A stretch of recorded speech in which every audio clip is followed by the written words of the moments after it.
Eh bien, Oui. Alors, Monsieur Sidibé, bonjour. bonjour. Alors, je rappelle que vous êtes un entrepreneur français d'origine malienne qui vit ici au Sénégal. Donc, comme l'a dit mon collègue, on va parler de la migration irrégulière, mais effectivement des projets que vous avez pour le Sénégal, mais également des projets que vous avez signés avec la mairie de Dakar. Mais avant cela, je rappelle que vous êtes le fondateur de Walking Fit, basé au niveau de Saint-Saëns-de-Nice, dont le siège se trouve ici au Sénégal pour accompagner et former les acteurs du sport, mais aussi les institutions publiques engagées autour des enjeux de la diplomatie économique du sport, le sponsoring, mais aussi le marketing d'influence. C'est ça exactement? Oui, oui, donc effectivement, donc bonjour à tous. Merci de m'avoir accueilli ce matin sur le plateau de Presse Afrique. Oui, effectivement, on est principalement sur le sport et tous les enjeux autour du sport. Ça veut dire que on parle aussi bien des métiers, des enjeux autour de l'insertion par le sport, de l'inclusion par le sport, mais également tout ce qui va toucher à la performance sportive, puisque j'ai plusieurs casquettes, notamment celui de manager de la Fédération ivoirienne de boxe anglaise et conseiller du président Mathieu Faye, qui est donc sénégalais et qui aujourd'hui coiffe la FIBA au niveau de la zone 2, donc qui correspond à 8 pays en Afrique de l'Ouest. Très bien. Alors, en beach soccer, les champions d'Afrique sont de retour à la maison, c'est-à-dire l'équipe sénégalaise. Qu'est-ce que vous pouvez dire sur ça, d'autant plus que vous évoluez dans le sport? C'est ça, déjà bravo à eux parce qu'ils sont encore dans la lancée de ce qu'ils ont fait en 2022, c'était historique. C'est une équipe qui est très soudée, très performante. Et moi, j'étais pas étonné en fait de ces résultats. C'est des bosseurs. C'est des bosseurs et en plus, ils bossent dans l'ombre parce que leur discipline souffre d'un sérieux manque de visibilité. D'accord. Et je pense que ce sont les plus titrés. Oui, en Afrique. Voilà, en Afrique. Effectivement. Ouais. Donc bravo à eux et un petit clin d'œil à Ibrahima Sall. Voilà. D'accord.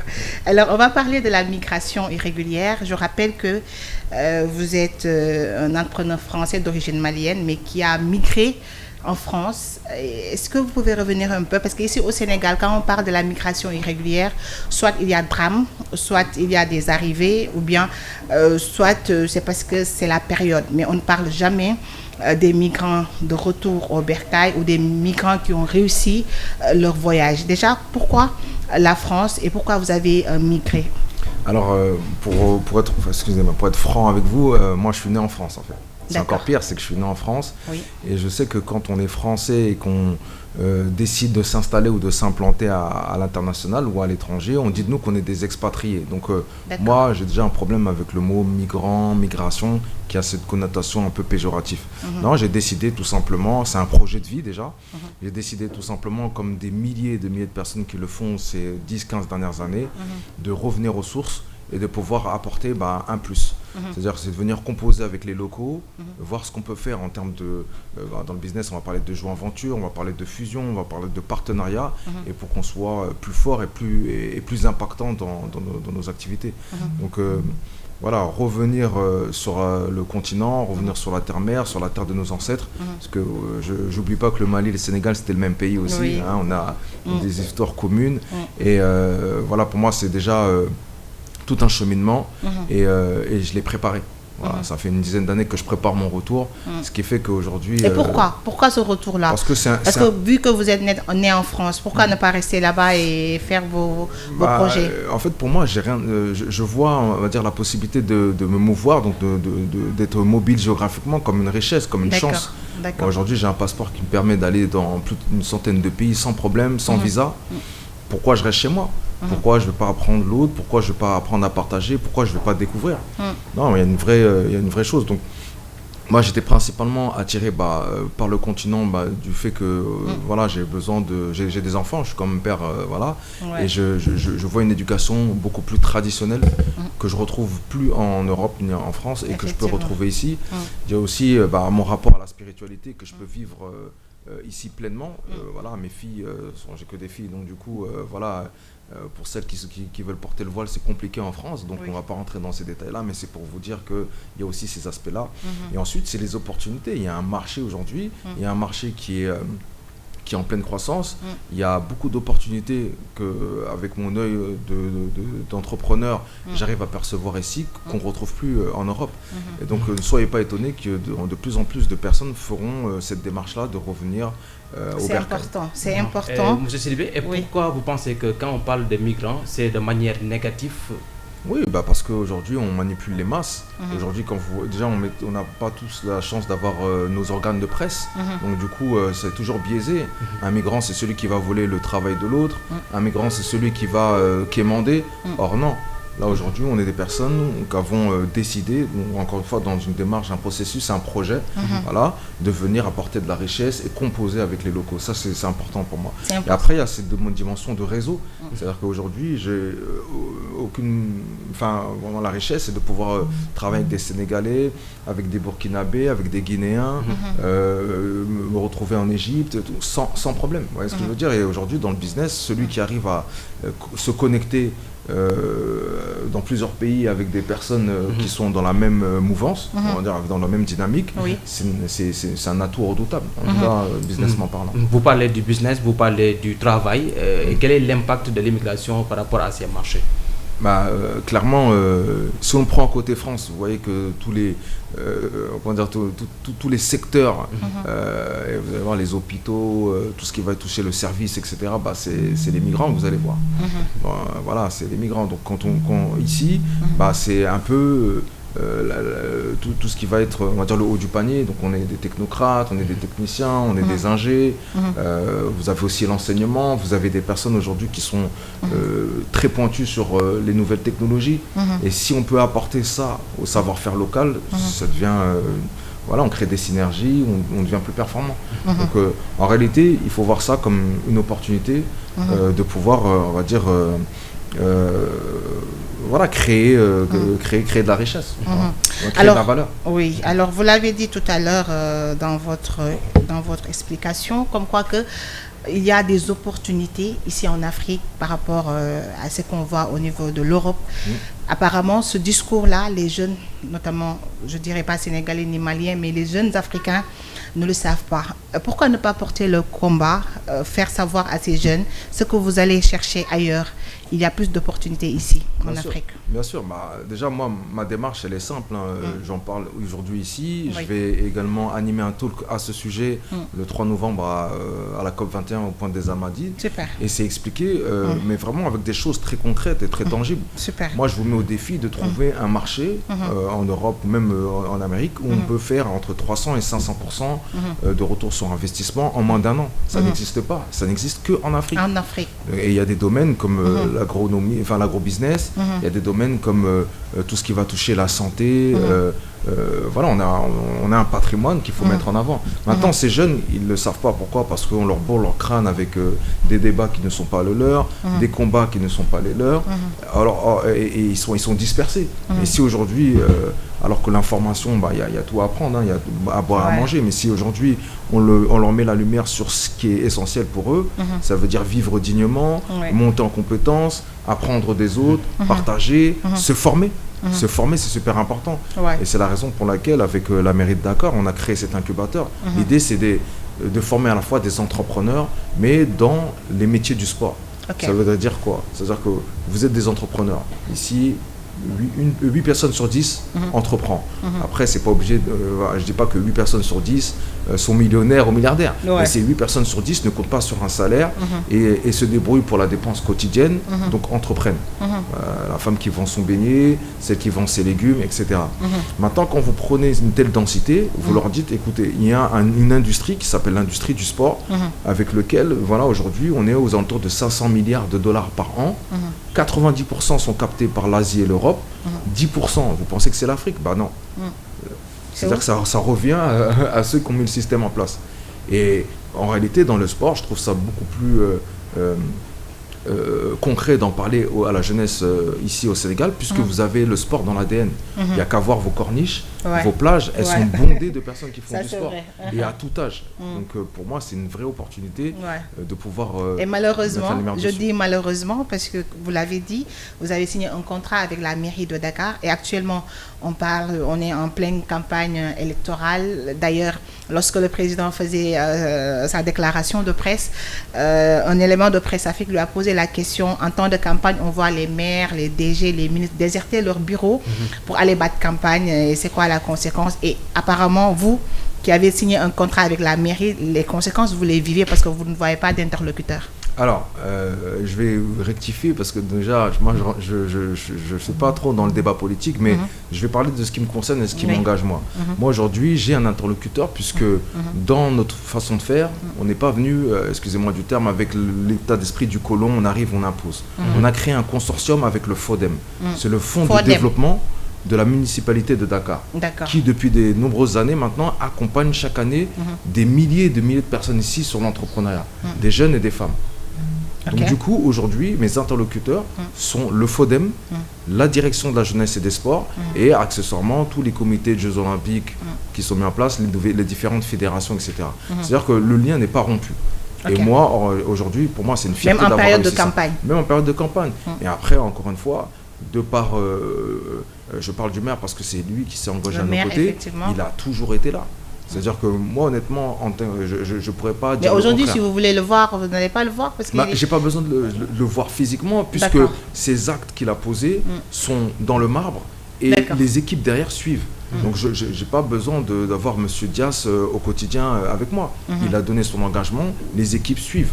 Donc il a posé des actes qui sont aujourd'hui, on a transformé l'essai en fait. Voilà. Ce qui peut être dangereux dans certains cas de figure, c'est quand on reste uniquement sur la sphère politique. La politique, elle doit servir au peuple. La politique, elle doit servir à des entrepreneurs, à des investisseurs. Mais ce n'est pas eux qui vont être sur le terrain et le charbon au quotidien. Donc, moi, je n'ai pas ce problème-là aujourd'hui. Dieu merci. La seule chose aujourd'hui, si je pouvais passer un message, c'est que tous ces actes de violence qu'il y a autour de ces législatives, etc., pour moi, ça ne vaut pas la peine. En réalité, on doit rester sur des idées, des idéologies qu'on défend. Bien entendu, on peut ne pas être d'accord, mais à la fin, c'est les urnes, c'est les votes qui vont et on va devoir s'y plier. Et ça vaut pas le coup de perdre la vie. Effectivement, c'est important le message et j'espère que ceux qui sont sur le terrain pour battre campagne vont l'entendre. Alors, on va parler un peu du choix du Sénégal. Pourquoi? Parce que vous êtes malien d'origine, vous êtes français d'origine malienne. Donc, pourquoi le choix du Sénégal? Parce qu'il y a trop d'opportunités ou qu'est-ce qu'il y a par rapport au Mali? J'aime le Sénégal et j'aime le Mali. En fait, je suis un Africain. En vrai, c'est pour ça que même qu'on me demande de quelle origine, en fait, je peux dire aux gens que je suis un Sénégalais. Je pense Sénégalo-malien. Voilà, j'ai un morphotype, on va me dire t'es Peul. Je dis ouais, bien sûr, je suis Peul du Mali, mais du coup, voilà. Donc, non, pour être sincère avec vous, le Sénégal, en tout cas, voilà, il y a deux, trois pays comme ça en Afrique de l'Ouest, comme la Côte d'Ivoire par exemple, qui sont, on va dire, locomotives et pour lequel le marché est à maturité. Parce que le danger, c'est de venir dans un marché qui n'est pas encore mature. Et du coup, tous les investissements que vous allez vouloir mettre en place, toutes les activités que vous allez vouloir mettre en place, vont mettre beaucoup plus de temps. Et aujourd'hui, par exemple, si on prend le Mali, où j'aurais pu faire... commencer là-bas l'incubateur, on est sur d'autres problématiques en ce moment. Donc concrètement, l'incubateur on l'ouvre au Sénégal parce qu'il y a aussi en perspective les Jeux Olympiques de la jeunesse en Dakar 2026. Donc du coup il y a déjà une date, un enjeu qui va faire rayonner l'Afrique en fait. C'est vrai que Dakar, le Sénégal accueille les Jeux Olympiques, mais ça va être l'Afrique qui va pouvoir célébrer ces Jeux Olympiques. Et il faut profiter de l'occasion pour en tirer profit. Tirer profit, c'est-à-dire que nous, on arrive avec un projet où on va créer des emplois, on va former des startups, on va former des gens au métier, analyse vidéo, préparateur physique, ce genre de choses. Et surtout, on va cibler d'abord les sportifs sénégalais qui ont déjà fait carrière et qui aujourd'hui se retrouvent dans une après-carrière sans le sou, sans la possibilité de se payer une ordonnance, limite au bord de la dépression, parce que c'est gratuit. Ça aussi. C'est gratuit, c'est pas vraiment gratuit, c'est prise en charge. Prise en charge parce que c'est de la formation, mais c'est de donner un second souffle à ces athlètes qui ont mouillé le maillot pour le Sénégal et qui aujourd'hui ont besoin de se renouveler à travers maintenant, pas la pratique du sport, mais peut-être l'encadrement, voilà, les conseils nutritionnels, ce genre de choses. Important. Donc c'est vraiment important de le faire, voilà, parce qu'il y a les Jeux Olympiques et parce que... Mais donc j'imagine que excuse-moi Miley, j'imagine que vous êtes rapproché de la fédération. Alors de toutes les fédétions. De toutes les fédérations. Pourquoi ? Parce que déjà j'ai eu la chance, excusez-moi, lors des Jeux Olympiques de Paris en 2024, d'avoir sponsorisé le stand du Mali, voilà, parce que pour moi c'était important, mais j'en ai profité également pour pouvoir rencontrer les différents présidents de comités, les différents présidents de fédérations et de leur passer ce message, c'est-à-dire qu'on a des athlètes, pour moi c'est une richesse, et ces athlètes-là peuvent jouer un rôle majeur pour créer des nouveaux champions ou transmettre leur expertise. Voilà. Après, j'oublie pas que la différence entre l'Europe et l'Afrique en termes de sport, le talent on l'a, mais c'est les infrastructures qui manquent. Ouais. Donc ce sera le second défi auquel on va s'attaquer. Équiper avec des infrastructures de proximité. C'est important, oui. Voilà. D'ailleurs, parce que ces athlètes-là, on les entend tout le temps dire qu'ils n'ont pas le soutien non seulement des autorités, de l'État. Parfois, ils vont dans ces compétitions avec leurs propres moyens. Donc, ce que vous dites là, c'est important parce que ça va leur permettre, par exemple, de trouver un cadre dans lequel ils pourront prendre part à ces compétitions-là. Bien sûr, et je l'espère parce que, en vérité, ici, on a tout pour créer des champions, mais une dizaine tous les mois, il y a ce qu'il faut. Maintenant, le cadre, il y est, mais est-ce que les personnes qui sont à certaines places stratégiques sont les bonnes personnes à la bonne place? Je ne crois pas. Voilà, clairement. C'est ça le problème. Ici au Sénégal, c'est ça notre problème, malheureusement. Il y a des trucs qu'on ne peut pas tout dire, mais voilà. Maintenant, si nous on arrive avec des formations et qu'on s'adresse à chacune des fédérations, qu'on fait monter en compétences et qu'on outille les cadres techniques, déjà on va gagner des choses. Et ensuite, équiper les sportifs, c'est aussi se donner les chances d'être là dans les moments majeurs, dans les compétitions majeures sur le continent africain dans un premier temps, et puis après attaquer le monde. Il y a des pays africains qui l'ont fait. Le Kenya, le Rwanda, maintenant ça devient limite des destinations numéro 1 pour le tourisme sportif. Les plus grands marathoniens vont courir dans les plateaux là-bas pour pouvoir se perfectionner et s'entraîner même au quotidien auprès de coureurs de demi-fond. Pourquoi on ne le fait pas ici au Sénégal avec la lutte? On peut le faire aujourd'hui. Avec la lutte? Avec la lutte, on peut le faire. Parce que je vois qu'en boxing, tout ça, vous évoluez dans ces genres de sports-là. Oui, en plus, moi j'ai de la chance. C'est vrai que j'ai des sports de prédilection comme le MMA, la boxe anglaise, ou tout ce qui est arts martiaux. Oui. Mais aujourd'hui, c'est vrai qu'on a tout ici. Encore une fois, je parlais avec Bombardier il y a quelques semaines. Voilà, c'est quand même un ancien roi de l'arène qui a pris sa retraite. Mais lui, c'est l'archétype. Lui, c'est le prototype zéro.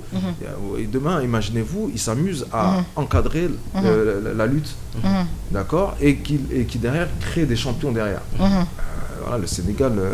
Et la même chose pour le basketball. Le basketball, les femmes, elles ont 11 titres. Ouais. Ça fait plus de 50 ans que vous êtes champion d'Afrique au Sénégal. Ouais. Et vous avez des belles histoires, une belle épopée à transmettre. Je pense que le devoir de mémoire aussi doit se faire à ce niveau-là. Surtout. Le Sénégal, c'est l'un des pays en Afrique subsaharienne le plus titré dans le sport. Effectivement. Voilà. Donc je pense qu'il y a beaucoup de choses à faire. Les médias ont leur rôle à jouer. Voilà, nous, on a aussi des formations sur le journalisme sportif, ce genre de choses, mais bien sûr. Donc, je vais vous envoyer 2 éléments de presse africaine. Nous, welcome, il n'y a pas de souci. Mais c'est vrai que comment on traite l'information, comment on traite le sport, c'est encore en dessous de ce qu'on devrait faire. Oui, ça c'est vrai. Et donc, du coup, il y a une marge de manœuvre et nous, vous pouvez compter sur WorkBeFit et Incuba Sport. On va le saisir. Tout ce qu'il dit vraiment, c'est bon et que c'est ce que les jeunes Sénégalais attendent sur vous. Maintenant, on va parler un tout petit peu pour ce qui concerne les Jeux Olympiques 2026 pour une première fois sur le continent africain. Vraiment, vous avez parlé des formations, vous avez parlé de l'emploi. Et comment vous pouvez s'organiser pour recueillir de l'argent? Alors, recueillir de l'argent pour faire quoi? Parce que recueillir de l'argent, je vous dis... pour subventionner ces formations. Aujourd'hui, mon combat, par exemple, quand je suis arrivé ici il y a maintenant 3 ans, la première semaine, j'ai donc créé la structure. Ensuite, j'ai demandé mon agrément de formation pour devenir organisme de formation professionnelle. Puisque mon modèle économique tient sur la formation professionnelle. eh ben, ça n'a pas été traité. J'ai dû, là, en 2024, revenir et reposer le dossier. L'idée, c'est de pouvoir faire en sorte que nos formations soient prises en charge par des bourses de formation. Pour que ce soit, on va dire, limite symbolique. Voilà, on peut dire à la personne, tu mets 50 ou 100 000 francs CFA maximum et tu bénéficies d'une formation qui en vaut peut-être 8 millions. C'est ça l'objectif. Maintenant, si on a l'appui des ministères de tutelle, ministère de la formation, ministère des sports, on peut très bien expliquer à ces différents interlocuteurs de dire voilà, si vous mettez dans le pot commun un petit peu d'argent pour pouvoir, je ne sais pas moi, subventionner 800, 900 ou 1000 bourses, et ben c'est 800 ou 1000 personnes qu'on va pouvoir former et qui seront au rendez-vous pour les GOG 2026 sur place. C'est là où ça peut être intéressant. On n'est pas sur uniquement pour venir faire du cash, du profit. C'est pas ça. D'accord. On a cette quête de sens, on a envie d'avoir de l'impact localement. Vous voyez ce que je veux dire? Donc si demain, on peut financer des bourses, je ne sais pas, pour l'agriculture, on peut aussi financer des bourses pour le sport, pour les métiers du sport. On peut financer des bourses pour aussi accompagner la reconversion de nos champions au Sénégal. C'est important. C'est important. Alors, juste la dernière question. Vous évoluez aussi dans le Walking Fit for Women. On dirait que les femmes vous intéressent. Alors, quand vous dites ça comme ça, voilà. Non, je veux dire, le premier, les femmes, en fait. Je ne vais pas vous mentir, les femmes, pour moi, elles nous inspirent, elles m'ont toujours inspiré. Walking Fit for Women, c'est un combat personnel. C'est-à-dire qu'en réalité, c'est pour moi...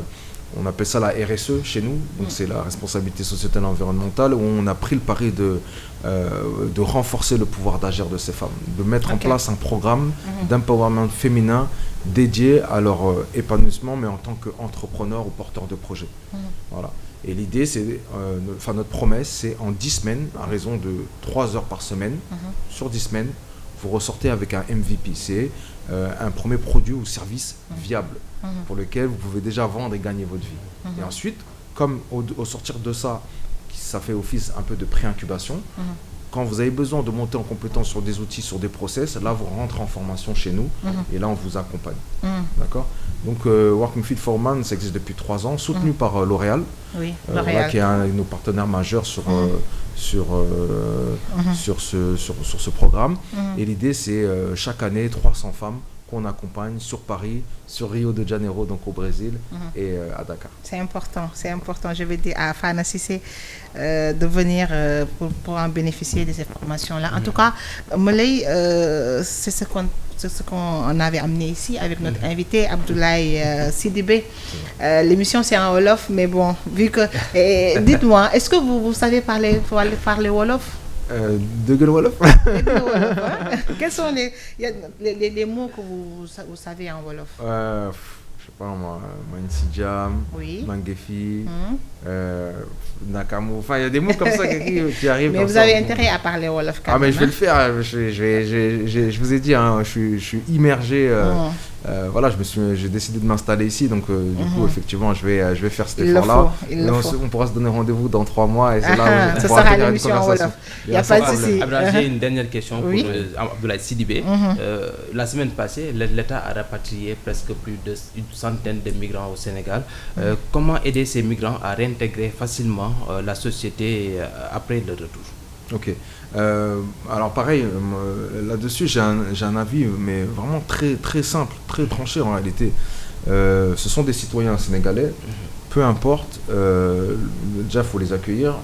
J'ai bien vu également qu'on avait ouvert une cellule de crise, c'est important, mais tout de suite il faut les remettre en selle.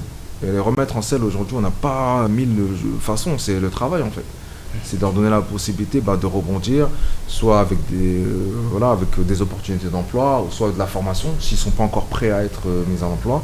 Mais je pense que là où l'État peut réussir, c'est de ne pas les lâcher. C'est-à-dire que tout de suite les prendre en main et les mettre dans des dispositions où ils peuvent gagner leur vie. Sachant que Dakar, c'est extrêmement cher. Voilà, il faut pouvoir leur donner cette opportunité-là. Maintenant, le message à donner aux jeunes qui veulent migrer ou à ces familles qui pensent que l'Europe c'est encore l'Eldorado, c'est de leur dire que là vous êtes bloqués au XXe siècle. Là aujourd'hui on est sur une nouvelle ère, les opportunités elles se créent ici, elles se créent ici avec d'autres personnes, avec pas forcément du Sénégal, ça peut être du Togo, du Bénin, etc.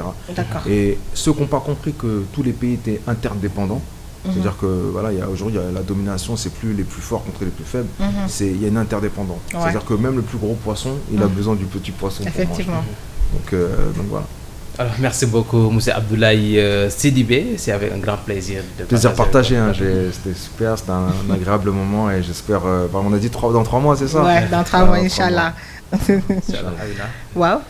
D'accord, en tout cas, merci, M. Sidibé. Merci à Salif Sakhanoro qui nous a mis en rapport et bonne chance pour le reste. Ok, merci. Dieu. Merci. Alors,